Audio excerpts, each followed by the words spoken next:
Heriotza duinaren Nafarroako behatokia 2018an sortu zen bizitzaren amaiera humanizatzeko. Parte hartzeko espazio bat da, heriotza ona bermatzeko prozesuak aztertzen eta hobetzen dituena. Foru legearen esparruan lan egiten dugu, zeinak bizitzaren amaieraren duintasuna eta pertsonen duintasuna babesten baititu. Espazio plurala da, profesionalak, unibertsitateak, elkarteak eta etika batzordeak dituena barnean. Nafarroan jendea nola hiltzen den aztertzen dugu, gomendioak eta hobetzeko proposamenak egiteko.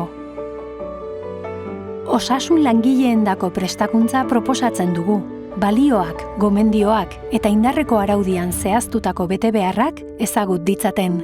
Foru legearen betetze maila eta herritarren gogobetetasuna ebaluatzen ditugu. Eta hori guztia, oinarrizko printzipio batzuen arabera. Autonomia, zainketei eta tratamenduei buruz erabakitzeko eskubidea, arretaren plangintza partekatua eta aurretiazko borondateen agiriak. Zainketa aringarriak, arreta integrala, osasun arlokoa, soziala eta espirituala. Berdintasuna, desberdinkeria egoerak prebenitzea, ingurune eta talde kalteberetan.